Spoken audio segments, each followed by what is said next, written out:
Good afternoon, ladies and gentlemen. I'm Mary Ann Fox. I'm the Chancellor here at the University of California at San Diego, and I'm so pleased to welcome you to UCSD and to our campus. This special session today celebrates the life and achievements of David Blackwell, a true and admirable leader, a brilliant scholar, an administrator, and an inspiring teacher. He was also a pioneer who blazed his own path and broke down barriers for future generations of African American academics. And that's something we celebrate here in UC San Diego. In fact, the theme of our Black History Month this month is, quote, breaking down barriers for over 50 years. It's also our 50th anniversary. So we're honoring the commitment, the courage, the faith of men and women who pursued equality and freedom just like David Blackwell. He certainly was a trailblazer. He earned his PhD in mathematics in 1941 at the young age of 22. At the time, he was only the 7th African American to receive a PhD in mathematics in the United States. He was also the first African American elected to the National Academy of Sciences. During his teaching and administrative career, he published more than 80 papers, advancing fields of math and statistics which have been critical for so many related fields over so many years. Blackwell's research provided a strong foundation from which many other important investigations have been launched. So for that, we are very grateful. As you know, San Diego is the home to many renowned information theorists, including the co-founders of Qualcomm, Irwin Jacobs and Andy Viterbi, and our own Ramesh Rao, who leads the UC San Diego division of Cal IT2, which launched and helped nourish the Information Theory and Application Center. It's also particularly positive for me as a chemist to see that such a meeting has been sort of self-generated and continues to grow and brings together so many very talented people. So Ramesh, congratulations for that. So thank you for being here to honor and remember David Blackwell, to learn more of his legacy and the contributions he's made to science and society. And in order to get started, I would like to introduce Professor Tom Cover. Invite you to the podium, Tom. Tom is from Stanford and is one of the people who has been most loyal, as I understand it, to this conference. If I could invite you to the podium.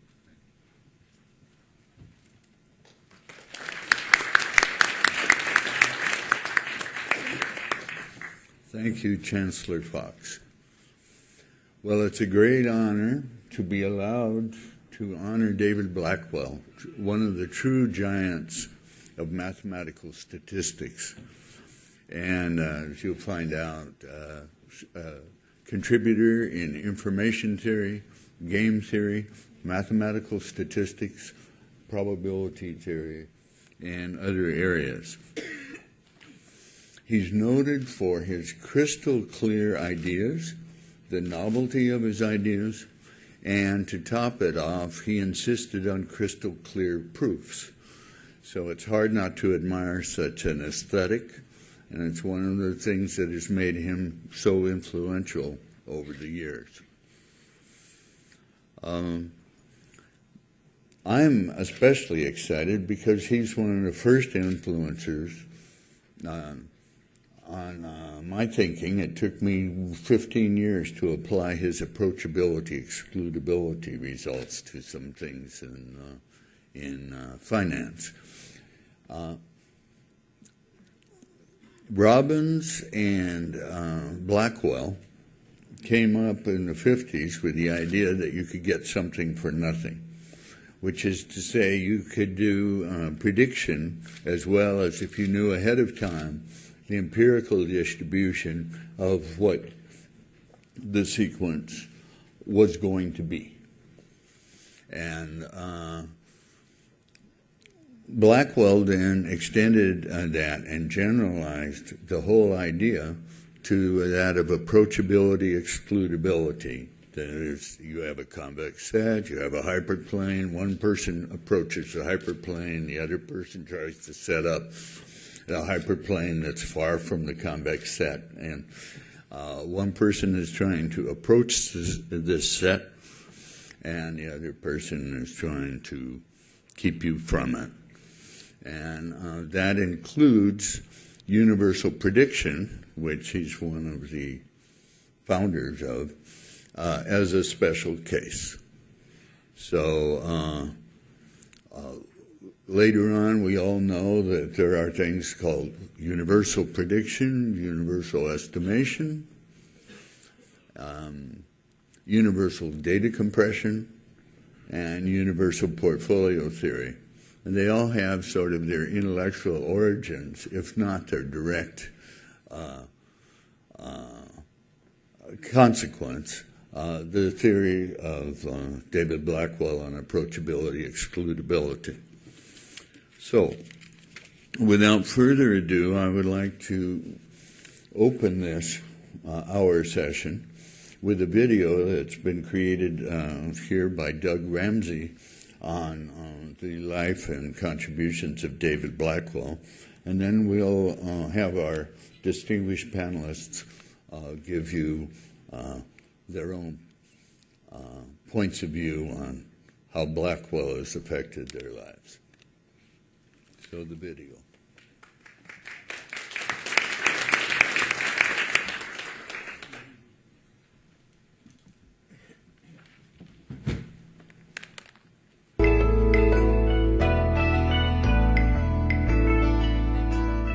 The son of a railway worker with a fourth-grade education, David Blackwell went on to earn his Ph.D. in mathematics in 1941 at the young age of 22 from the University of Illinois at Urbana-Champaign. His thesis was on Markov chains. He was only the seventh African-American to receive a Ph.D. in mathematics in the U.S. at that time, and Blackwell went on to become one of the preeminent teachers of math and statistics at UC Berkeley, while breaking down barriers for future generations of African-American academics. And there were barriers. While a postdoctoral researcher at the prestigious Institute for Advanced Study in Princeton, New Jersey, Blackwell was refused access to nearby Princeton University's lectures and research facilities, access that was routinely afforded to other postdocs from the Institute. The Institute's director strongly backed Blackwell, but the university would not relent, and after his one-year postdoc ended, Blackwell took a different route. He worked at traditionally black colleges, ultimately becoming head of the mathematics department at Howard University. Well, it was the leading black university, and if you were a serious scholar, black scholar, you wanted to be at Howard. A lot of my most interesting work was done at Howard. Indeed, even while juggling administrative duties as chair of the department, Blackwell managed to publish 20 groundbreaking papers at Howard, solidifying his reputation. Work that C.R. Rao and Blackwell published independently in 1945 and 47, respectively, led to what is known today as the Rao-Blackwell theorem. The theorem, a fundamental concept in modern statistics, was a result which characterizes the transformation of an arbitrarily crude estimator into an estimator that is optimal by the mean squared error criterion or any of a variety of similar criteria. In game theory, he studied the mathematics of bluffing. He also applied game theory as a consultant to the Rand Corporation in the late 1940s, when he developed a theory on the optimal moment for an advancing duelist to open fire. Then in 1954, a visiting professorship at Berkeley turned into a tenured faculty position, only the second for an African American at UC Berkeley. I came to Berkeley in 1954. I almost came in 1942. But the head of the mathematics department went home and mentioned this to his wife. And she drew the line. As I understand it, her words were that she was not going to have any darky in her house. And it was their custom to invite all the mathematics members to dinner at their house. She wasn't going to have any darkies in her house. And that he needed to change his mind on this.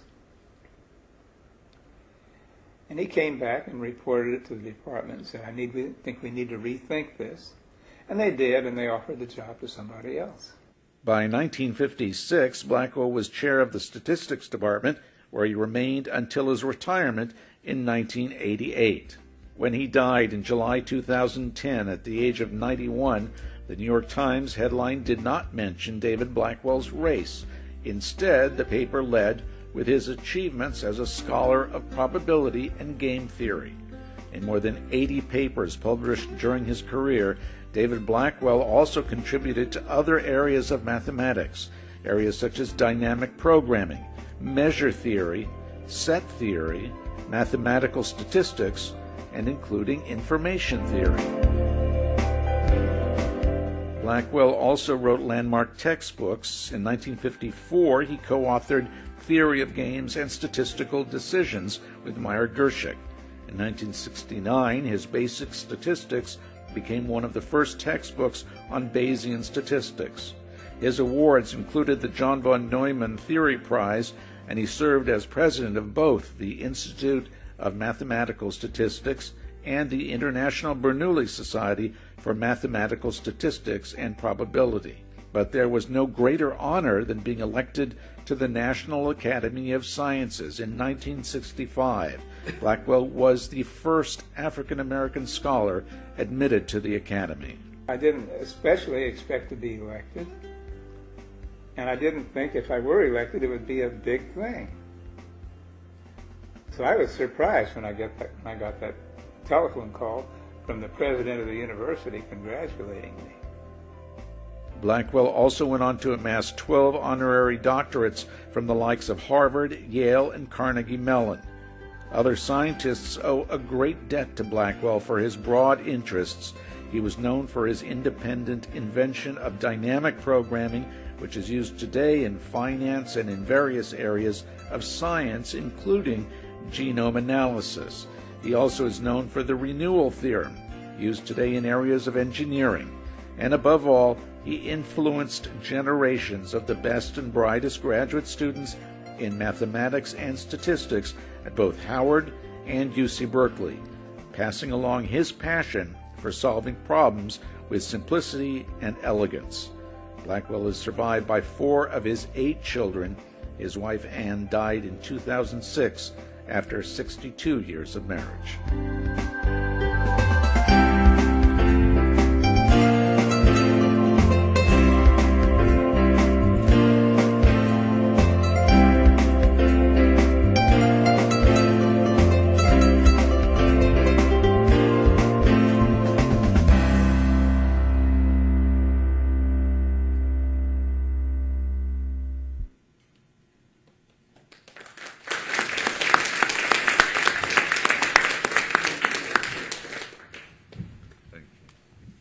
Our first panelist today is William Massey, a professor of operations research and financial engineering at Princeton.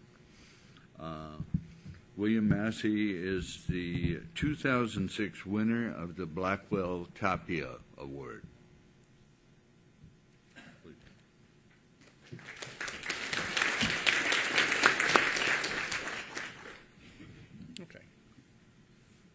So let's wait for the.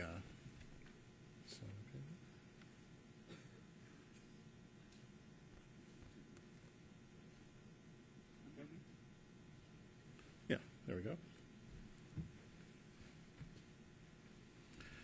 Okay. In fact, presentation really comes from something I just did last fall for the 2010 Blackwell Tapia Conference.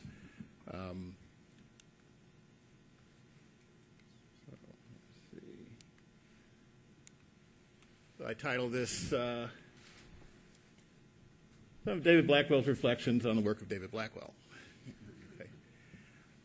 Because one of my colleagues, Professor Erhan Chinlar, who's a major fan of David Blackwell, he brought to my attention this article from Statistical Science in 1986 where they interviewed him. I think it was about the time right after his retirement. And just had him. Yeah, so I was reading about his own reflections on his own work. And of course, one major interaction I had with him, back in 1995, I had started this conference called Conference for African American Researchers in Mathematical Sciences. And we had it, of course, at the Mathematical Science Research Institute, and we were very fortunate to have David Blackwell in attendance.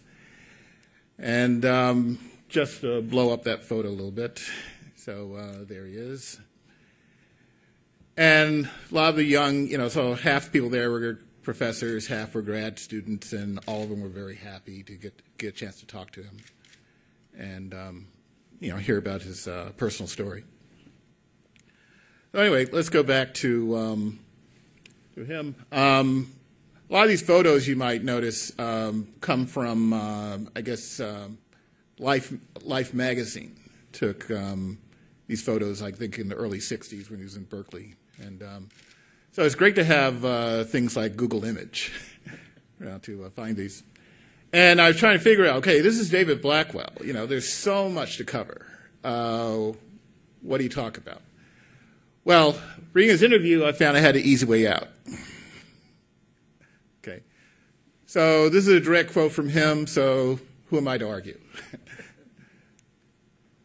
So I was talking about two things. One is this paper he published in 1946. So from the time of the interview, that had been 40 years earlier. And he liked this paper because it's one of his first in statistics. And he was always proud of the results of that paper. Now, I developed this for a more lay audience, so I'll just zoom through this. I think you know what that is. You use sequence IID, random variables, prove big results like the strong law of large numbers. What's not as well known is the converse. If the limit exists, then that means the random variables are integrable. And I also had a little proof of that result, since people weren't as familiar with that, but I'll just race through that.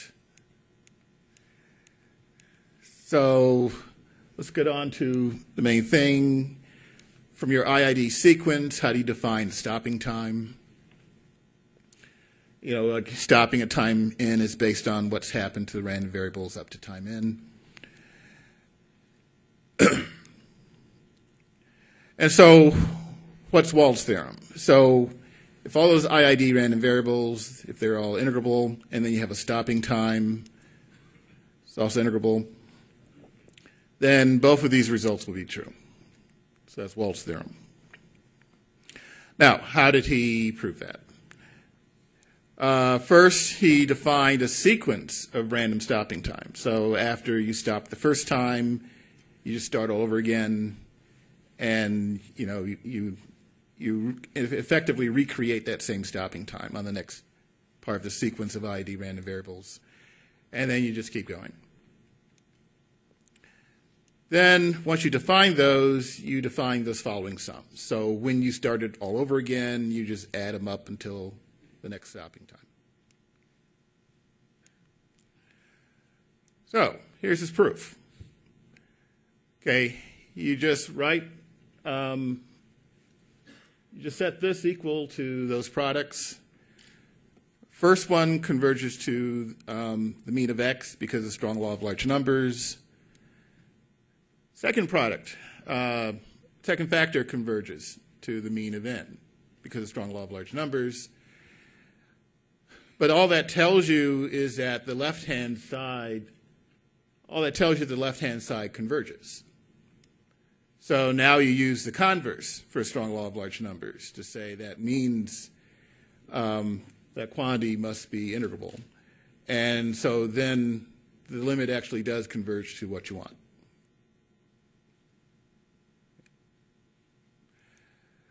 So let me quickly talk about the second sort of not such a specific theorem or paper, this kind of general outlook that he was liked. Influence from interaction with Jimmy Savage.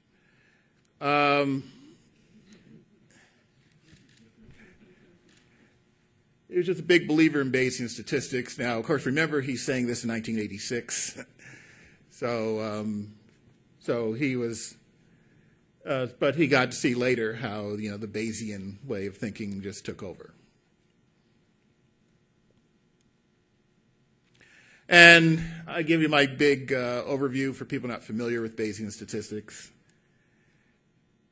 That you start with some information, you have a hypothesis, prior probability tells you likelihood of that hypothesis being true in light of the information, but now you add on data,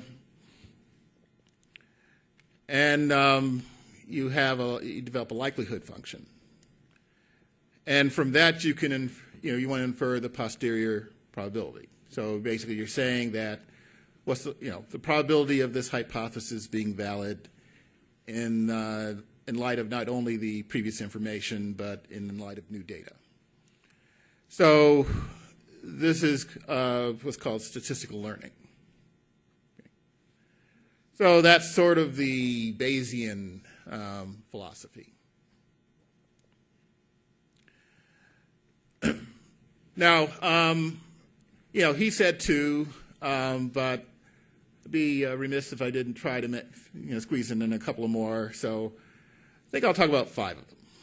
And just very briefly, notion of Blackwell spaces, if you're into hitting times for stochastic processes and on Borel sets. Of course, renewal theory was discussed in the movie. Markov decision theory, the area game theory. And I think this work he did with Dubin's, looking at dominate convergence on conditional expectations. We have like increasing filtration of the sigma fields. So those are research contributions. He also has, I guess, some legacies from his, his technical work. One is that there was an award set up by Professor Carlos Castillo Chavez named after David Blackwell and Richard Tapia. And so the past 10 years, they've been giving out awards, once every 2 years, recognizing minority mathematicians who, both get recognized for research and then, trying to be a role model and try to encourage more minority students to enter the ranks of the mathematical sciences. And chronological order, people here, Arlie Petters, who won the first one in 2002, who's at Duke University. Rodrigo Banuelos, who's at Purdue, who won it in 2004. And I think, by the way, today, I guess he's currently the chair of the math department there at Purdue. And so I won it in 2006. And then Juan Meza, who was at Lawrence Berkeley National Laboratory, won in 2008. And the most recent winner last year, Trishette Jackson, University of Michigan. And so that's one of his legacies of the fact that there's just more. He was certainly a first, but not the last. There will more generations are coming. Thanks to the pioneering work that he did. And other legacy about, here it is, all 65, the names of all 65 PhD students of David Blackwell. So let me give thanks to the Math Genealogy database. And I don't know if you can see the lower line, so it's color-coded. This is in chronological order. So red are the students who got their PhDs in the 1950s. Yellow are the ones that got them in the 1960s. And blue are the ones that got them in the 1970s. And then the last two, I guess they both got them in 81. Those were, in purple. So that concludes my presentation. Thank you for your time.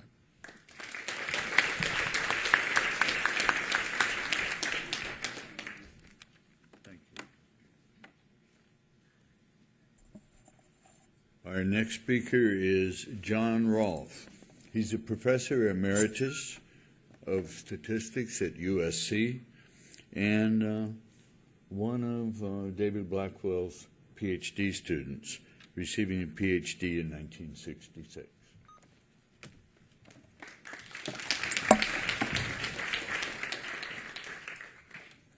Thank you, Tom. I was a statistics graduate student at Berkeley in the mid-'60s, and it was my good fortune that David Blackwell taught the first-year inference course to my cohort. And I was so taken by his teaching that I subsequently enrolled in virtually every, in fact, I think every graduate course he taught while I was there. And they ranged from information theory to game theory to dynamic programming, bandit problems, search and related topics. And in his teaching, as in his research, his interests and knowledge were quite broad. As a teacher, Blackwell was, in my opinion, without parallel. I was particularly struck by how he could make deep concepts transparent, even to the beginner.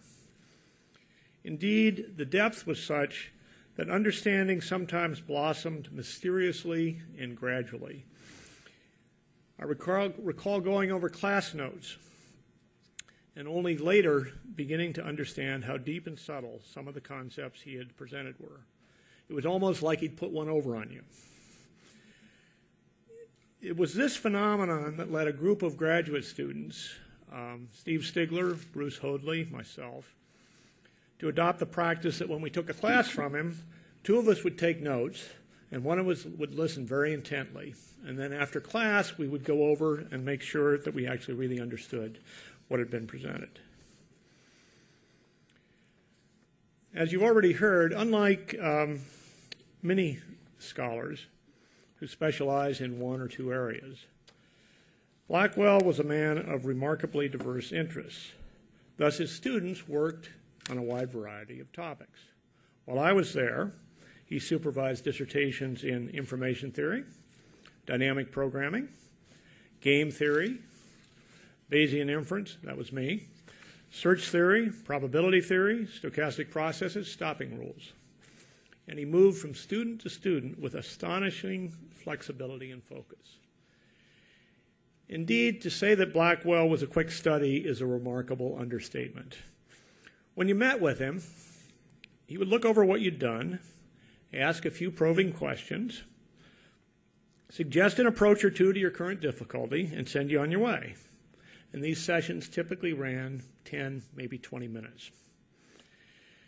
Indeed, when I finally brought him a draft of what I had hoped was my completed dissertation, he sat down, read it, asked me a few penetrating questions, listened to what I had to say, and then told me I was finished.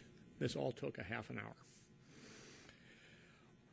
This modus operandi obviously worked splendidly. He supervised 65 PhD students during his career. Now, David Blackwell had strong beliefs and point of view, but he was not an avid proselytizer. Indeed, I only came to gradually realize that he was the only Bayesian in the Berkeley Statistics Department when I was there. In spite of strongly believing the Bayesian approach, as you heard in the video, the content of the first-year statistical inference course, which was typically taught by Eric Lehman, Bayes' estimates came up only as a convenient mathematical concept, not as a philosophy of inference.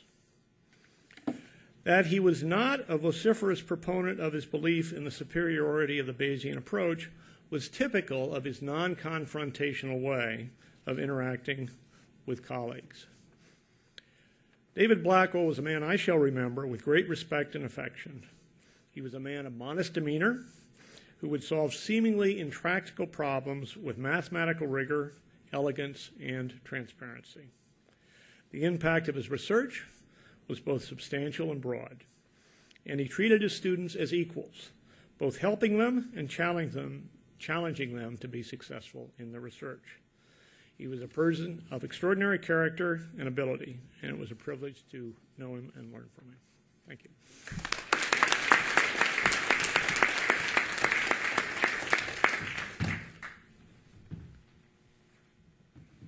Thank you.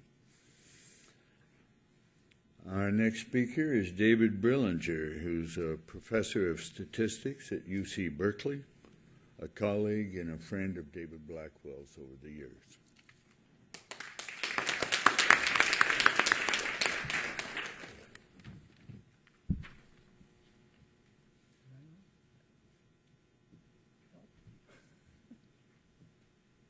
There we go. Okay, I want to first start by thanking the people that led to my being invited to speak at this conference. It's quite an honor, and it's been a great privilege to be David's colleague for many, many years. Now, give me a moment, please.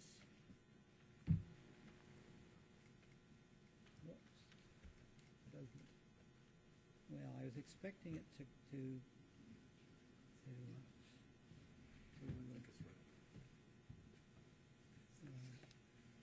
I want it to sort of be animated. Oh, there we go. What did you do? That one. Okay. Thank you very much. A lot of good people come from Princeton. Starting with John Tukey. Okay. So it's been a privilege to be with David. Now, my first contact with him was when I was finishing my doctorate at Princeton in 1961, and it was telephone contact. But thank you. It was a telephone contact, so it was limited in some sense. But one of the first books that I bought, and actually the first book in statistics I bought was the Blackwell Gershik book, and so on. I'll get to that in a little while.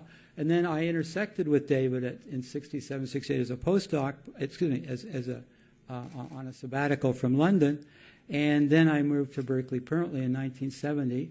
Now, our research areas didn't really overlap too much, but I think just about every other aspect of academic life interacted a great deal. So I've broken my words into parts with David Blackwell and Neyman, David Blackwell in politics, and David Blackwell in sports. And it was probably the last one that we interacted about most, but when I was department chair, some of the other aspects were coming up. So David's mentors were Doob and Neyman followed his career very closely, as you saw from the film. And there was an early meeting between Blackwell and Neyman when Neyman was making a grand tour of America. He was one of the most renowned statisticians of the 20th century and so on. And David was chair of the math club, and they were introduced. And then this unfortunate episode was mentioned in the film. And then he got appointed. Okay, now this is Evans Hall, the building on the left, and the university sought, when I was chair, I don't know if they're meaning to pick on me, but they did pick on me effectively, to get half of our space back. Elizabeth Scott had got us 2 full floors in that building, and that was too much, actually. So they wanted it, but they wanted a whole floor back from us. And I was in a bit of a quandary about what to do with this. So about 9 at night, I called Eric Lehman. What do I do? Eric said, well, come on over. He used to go to bed early, but not in the early years, luckily. And he said, set up a committee, and that was what did it. So here's my committee, Blackwell, Hodges, and Kiefer, and I was very much involved. And Blackwell came up with the idea of how to save our lounge room. We have a lounge room that I thought the department should make into an apartment and make money by renting it out to people, but with a beautiful view of the bay and so on. And Blackwell, this was one of his inspired moments, of which there were lots, said, why don't we call it the Neyman Room? And of course, the university was not going to take that back. Now, another unpleasantness that I noticed at Berkeley when I was there was I knew we got to know a lot of the assistant professors very closely, and our children played with them and things like that. And quite a number did not get tenure. And this was really, I didn't know this concept at all, because I'd been teaching in England where if you just lived long enough, you got tenure, basically. Well, that in the 60s I'm talking about. Well, it pays to live a long time. So Blackwell came up with the idea of a Neyman professorship. So this was basically a visiting professorship for 2 years for assistant professor level people. The picture on the left there is the Neyman room, by the way. So now, Blackwell in politics. So we interacted over politics. I once was asked by a left-wing group and to get faculty to sign a petition that related to the Vietnam War. And I just come from England. I guess I didn't know what you did and what you didn't do. And I'd come from LSE, which was a pretty radical place. So I took this petition along to a department meeting, and I asked David if he would sign it. And he signed it, and then he passed it on. And so this went all around the faculty meeting, and most everybody signed up, even the right-wingers and so on. And then an ad appeared in the Daily Cal, the campus newspaper, with all these faculty signatures. And there were maybe 3 other people that had signed that petition. Okay, so David was there during the free speech movement, and he was involved with these mathematicians, the department from the math department, and they produced a public statement announcing their shock at the amassing of police on campus. So I guess we could pull that statement out and use it every year, it seems. Then he was involved with Black Studies. He was chair of the Black Studies group. It wasn't a department yet for a week, and so on. It's too bad that he felt he had to resign. But there was a statement that went out to the Daily Cal again. Then we met him when McGovern was running for president down at a restaurant in Berkeley, Solomon Grundy's. And I remember David went up to McGovern and shook his hand and said, "You'll be the next president of the United States." And so on. Too bad it didn't happen. And then just as I was searching around that, I remember that David had been in part of the California delegation going to the Democratic National Convention. And believe it or not, there's a site on the web called Political Graveyard. And I found this in there. There's some evidence for that. Then about Vietnam, I'm quoting Blackwell here. I was against the war, but I would have taken the position that mathematics doesn't have much to do with it. In the matter of grants, in the interview he made, that's in the Berkeley Library, I was asked were there deliverables when he was concerned. Well, that's quite different, isn't it? That went along with the grant he had. He had, I think, Air Force grants. It said he was in the U.S. Navy, by the way, during World War II. I don't know about that. So the answer was not in statistics. The deliverables in statistics were theorems and methods for doing things. Then there was a day when I might have saved David's life in some sense, because I went into Evans Hall one day, and he was sitting on the bench by the library, and I went down, I sat, and we talked for a while. Then he was getting on the elevator, and he was moving very slowly. When he got on the elevator, I could see that he was in some difficulty, and then he fell. I mean, I managed to grab him and so on, and we got out of the elevator and went into a room where he could sit, and he'd sort of come out of it. He didn't remember having fainted, but then it was how was he going to get home? So the idea was that I would drive his car, drive him home in his car. But then where was the car? So he told me it was in the parking structure. Well, how was I going to know his car? Well, there's a bumper sticker for Kucinich on that car. Okay, so let's start at the top here. So David was very interested in sports. And again, in the interview, this is when he was in grade school and high school. I liked to play games, checkers, chess, marbles, baseball, or softball. He particularly liked track and field, and he used to go off to the United States track and field championships, and he'd go by train to those. Here's another story. So he was head of the University of California study abroad program in England and Scotland and Ireland for 2 years. And one of the things he set out to do was to go to see an international game involving England at Wembley, the famous soccer stadium. So he was on the tube, but as he was getting closer and closer to Wembley, other people on the tube were getting rougher and rougher, and so he decided he couldn't go. So that was just a real sad story. So this is another soccer game. So this is the Berkeley team when we were playing the Stanford at a game up at the school for the old school for the blind, and David came along to watch. Okay, and at halftime he went up to the referee and asked, "Are these guys any good?" And I could have answered that. We were having a lot of fun. Okay, now sports and games. So this was the the first statistics book I got, I had won a prize for the Putnam and so on, and I read it I didn't know anything like this existed before. You know, at Toronto when I was there, somehow we copied books down from the blackboard. That was how you got a book on measure theory, for example. You just copied it down. Anyway, so this was important for me. So here's some data from soccer.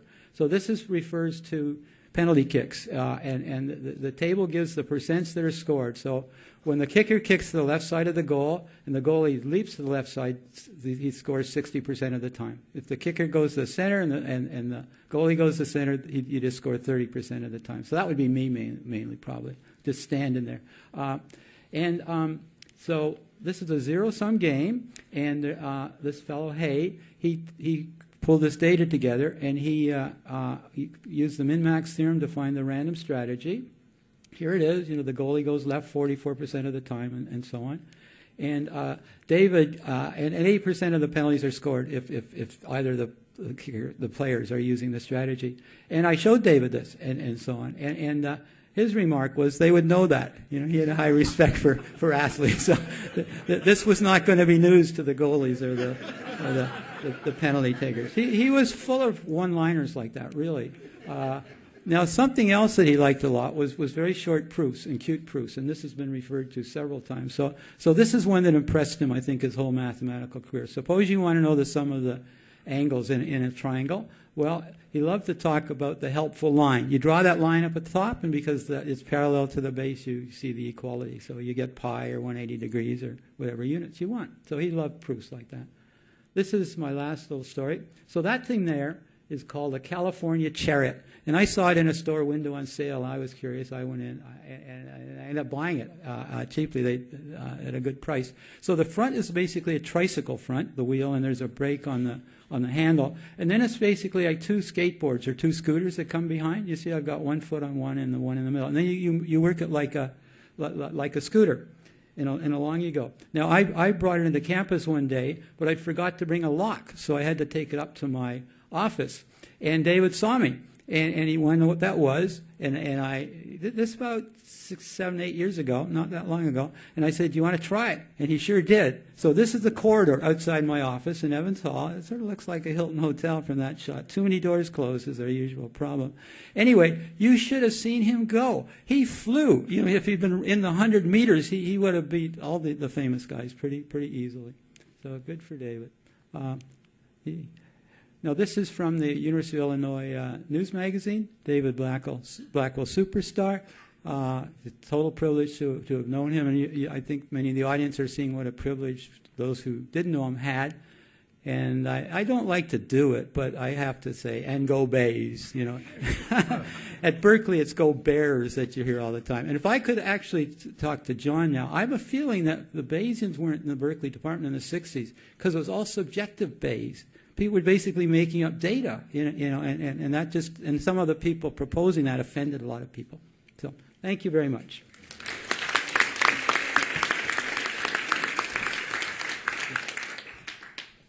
Thank you, David. Our next speaker is Michael Orkin. He's a professor emeritus of statistics at Cal State Hayward and is currently the Vice Chancellor of Peralta College District.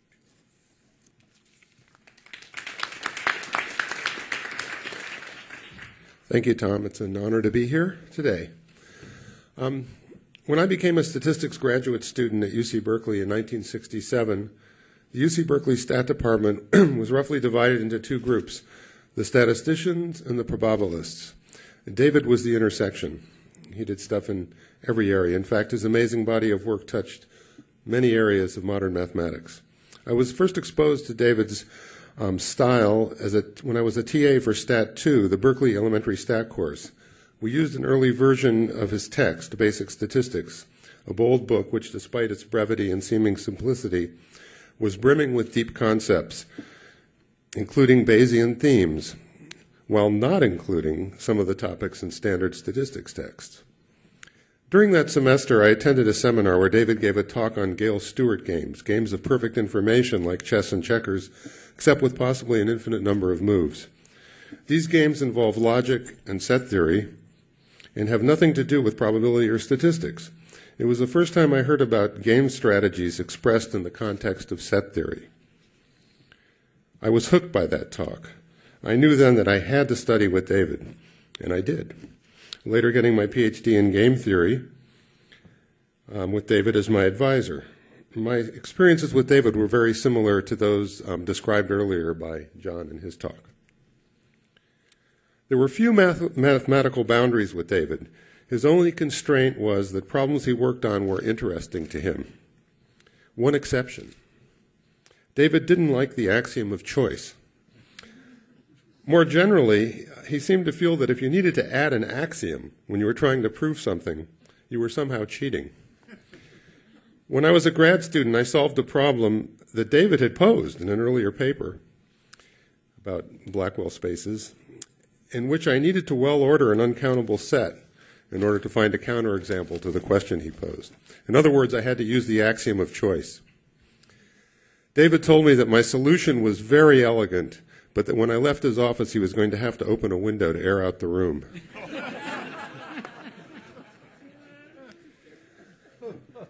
David told me that in his opinion, there were two types of worthwhile endeavors, those that were interesting and those that were important. He told me that he always tried to do things that were interesting, and he didn't care as much about things that others thought were important. In a case of poetic justice, all of David's research was later considered important. David had incredible powers of concentration. He seemed to understand almost instantly the essence of complex problems. I attended numerous seminars where David would sit quietly in the back of the room until the end of a talk and then ask a seemingly simple question that would leave the presenter agape. In the 60s, students at Berkeley liked to talk about philosophy and the meaning of life. One day I was in David's office discussing a journal article when David suddenly looked at me intensely and said, "It's okay to make mistakes, just don't do anything really stupid." Taken aback, I said, "Wow, David, I didn't know that you were interested in philosophy." He said, "I'm not. That's a theorem in decision theory."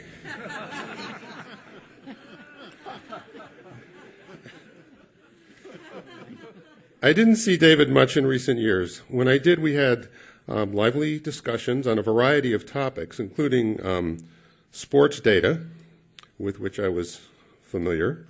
I remember joining David in one of his famous martini sessions at the UC Berkeley Faculty Club, which you like to do at the end of the day, during which time he peppered me with questions about how point spreads were set by Las Vegas odds makers. I was doing some consulting with Las Vegas odds makers at the time. And while he was peppering me with questions, I was trying valiantly to stay sober enough to answer him. I'm not much of a drinker. I never got to tell David too much about my current activities as Vice Chancellor at a community college district, but much of this involves the tedium of running a chaotic four-college district with 30,000 students, and so I'm not sure if some of the things I'm doing would have been interesting to David. However, last year I figured out a way to modify Microsoft Mail Merge, which is an application that allows you to automate form letters, to automatically populate, to take this software and use it to automatically populate planning documents with data. So my modified program generated updates for 200 academic departments in 3 minutes, whereas in the past each department had to individually copy and paste their data from a large spreadsheet. Well, after I did this, a strange thing happened. A picture of David flashed through my mind. Somehow, I felt that because this was an unorthodox use of mundane software, David would have enjoyed hearing about it. Furthermore, I didn't need the axiom of choice. Finally, I'd like to say something about David's sense of humor. Everyone who knew David knew about his sense of humor. David was extremely quick-witted and could laugh at just about anything, even things that might have involved painful and difficult issues. However, in the many years that I knew David, he only told me one joke. I'd gone to David, I'll tell you when this happened. I'd gone to David's office to discuss a math problem when he announced to me that he had heard a joke that he really liked, and that this joke symbolized some of the interactions in his daily life. So I'm going to close with this joke, which David called the Lollapalooza. A professional gambler was on vacation traveling through Montana when he decided to stop for a beer at a local watering hole. When he entered the pub, the gambler noticed that a poker game was in progress in the back of the room. Always interested in poker, the gambler asked the cowboys in the game if he could join, and he was welcomed into the game. He figured he could make a little bit of change.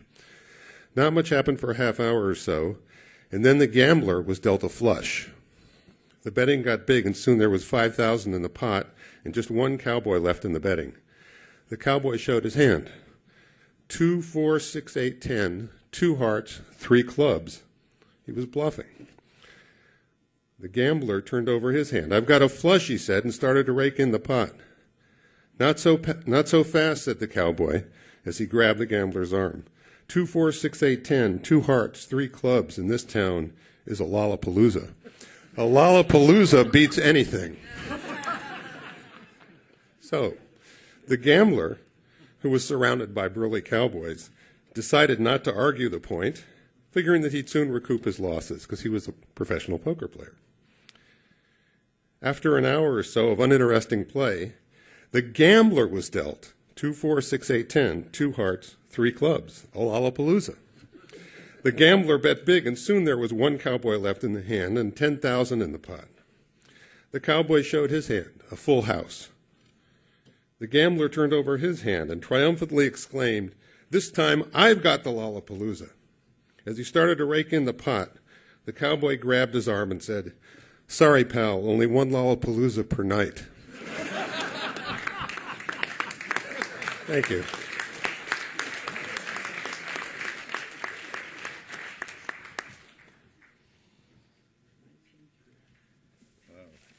Thank you very much. So I did want to say one thing before I introduce Anne Blackwell, the daughter of David Blackwell, about the technical contributions of David Blackwell. We mentioned his contributions in universal prediction, game theory, and statistics. But in information theory, I'd like to, since this is primarily an information theory conference, I want to remind everyone that he's responsible as a co-author of the paper Blackwell, Bryman, and Tomazian on compound channels. And he looked at the question of what is the entropy rate of hidden Markov processes, and he introduced the prime example of the broadcast channel known as the Blackwell channel, which is a deterministic broadcast channel, which after about 7 or 8 years could be solved, although the general broadcast channel cannot, and was solved by Gelfand and Pinsker in the Soviet Union. And this is all somewhat ironic because his PhD supervisor at the University of Illinois was Doob. And you may recall that Doob wrote the unflattering review of Shannon's work, his 1948 paper. And so luckily David Blackwell was not influenced to take Doob's point of view towards information theory. And because I might not get a chance, I would like to thank the panelists, Brillinger, Massey, Orkin, and Rolph, who've come a long way for this panel, Dr. Anne Blackwell, who will speak in a moment, Earl Davis, Carla Oden, and Yolanda Owens from the Blackwell family and friends who have come here, Bin Yu, who helped us organize the material and the panel, Doug Ramsey, who created the video that we saw at the very beginning, Max Roginski, who I met for the first time now, but should have met long ago because we have similar interests, who organizes the 2 technical sessions that will follow this on Blackwell's work. So the next two sessions, I think in this room after the break, will involve Blackwell's work. And finally, I'd like to thank Tara Javidi, Ramesh Rao, and Chancellor Fox for for being supportive of this session and everything that goes with it. So with that, I would like to introduce Anne Blackwell.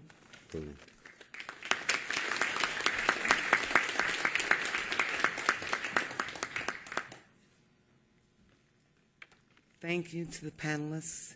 Thank you to the others who are participating and have worked to make this event happen. I appreciate it very much, and it has lifted my spirits out of mourning. And so I thank you. Now, I wanted to share that of all of the many years with my father, he began, his aspiration from a very young age was to be a teacher.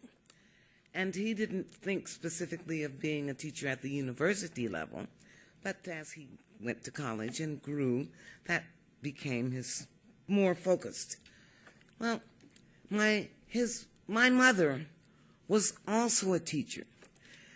They married in 1944, I think, December. I was born in 1945. Well, in 1942, my mother was a professor of chemistry at Allen University. Well, so they were both dedicated teachers, and they had 8 children. And I wrote a letter one time to my father and said, "Thank you for making learning like fun and games." And in thinking of what, he did make learning, and if there were a problem with the children, or for instance, more specifically, when we traveled, and we did travel a lot in the car, in the station wagon, he would have a map from AAA, and he would have times, estimates, because he was traveling from university to university, going to seminars, speaking, and so forth. He would have a map, and he would give each of us a map. And by the way, he had a van before there were vans, our station wagon. He designed it such that there was a piece of plywood in the back and the seats were turned down.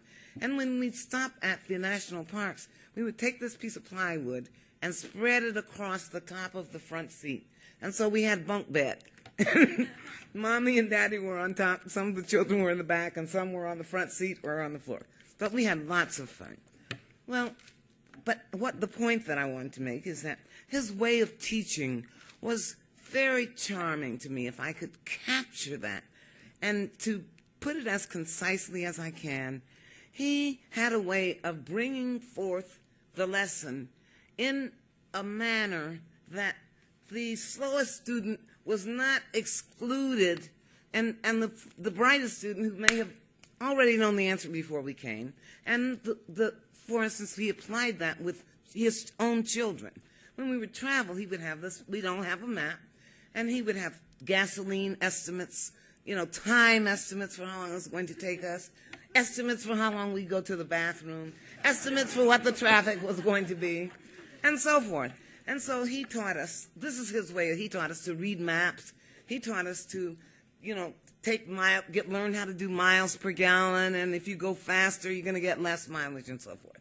Well, but along the way, he kept us all engaged at our own level. And it was remarkable to have children, 10 years apart, one is very young, the other one is much more mature, and still keep them all engaged. No one felt, even though they somehow felt equal to the challenge. And I thought that it was just reflective of his, I guess, considerate manner of teaching. And he was always engaged the question, and he had a way of allowing the person who might be perceived to not catch as quickly to feel just as well as the one who knew it before he came there. So if there were one thing that we could look into and capture as a mutual experience, it would be that method of education rather than the specific applications. It would be the overall approach to teaching. And I think that that approach developed between two people, not one, because my mother was also a professor and a teacher. And I think that she influenced him because she had all these children and they needed to learn, but no one should be less than the other. And so I think we were sort of a practice crew for them. And thank you so very much. It just brought up my spirits greatly. Thank you. And I would like to share with you that my mother was also a musician. She was went to Juilliard for some time, and she presented at Carnegie and so forth. Well, so when she became ill, one thing that my father, they called me to come home to take care of my mother, and I came. And he said, Jay, I really miss her playing. And I said, oh, I think she'll play. I can get that done. And he said, oh, no, Jay, she won't, because she gave that up when we got married. She was a concert pianist. And I said, I don't mean in that way. I mean, the same way that I've ever known is that she plays at home for us and we have fun. And so she did return to that. And it was very much of a pleasure. However, when she passed away, I knew that my father missed music so much, live music. And so there came a special occasion, I believe it was Father's Day, and I thought, what can I give him? And I said, live music. And so I asked around, and I looked around, and someone was sent to me, Earl Davis. Come, Earl, please. And Earl came to the house, and he played for my father, and he loved it. And so he, on each important occasion from then, and then over a few years, Earl was always invited and asked to come and play. And until, I would say, a month before he passed away, the last celebration that we had, he was in a place called Chaparral House, which was a residential rehabilitation place. And he improved somewhat for a while. And we had a celebration. And Earl came and played for him, and he really enjoyed it. So I want to share with you something that my father really enjoyed until the... Yeah. Earl, thank you. Well, I can thank Mr. Blackwell for me being in the company of some of America's greatest scientific thinkers. And he was a really amazing gentleman. I had never met anyone of his status, and I'm a student of Miles Davis and Thelonious Monk. Monk encouraged me to write compositions, and Miles helped me with finding my voice on the trumpet. And when Miss Blackwell proposed to me to come and play for her father, I thought it was great. I had no idea who the gentleman was, and I was an aspiring math student, but never on this level. So, but when I met him, he hit it off right away, and I played for him, and he loved it. And I came several more times, and we got really close, and I gave him one of my most cherished albums of early Duke Ellington recording, which was a collector's item, and it was no problem for me to give it up to him, and he loved that, you know. So anyway, pardon me? Yes, I'm going to play one of his favorite compositions that he had never heard this composition before. It's a Wayne Shorter composition called Infinize, and he really liked it. He says, "Man, I really like that. What's that?" And so I told him. He says, "Oh." So every time I would come, he would say, "Play Infinize" for him. I would play it before we finish. And I just want to thank all of you for being in your company, his peers, colleagues, family, friends. I hope that I can play this as well as I played it for him. And it was like musical therapy when I played for him, because you could see the change in him, you know. So I somewhat consider myself as a scientist, an aspiring scientist working on sound and feelings. So I'll attempt to play this composition of Wayne Shorter's Infinite. I haven't had a chance to warm up, so, you know, a trumpet.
Thank you very much, everyone, for coming, for participating, for playing.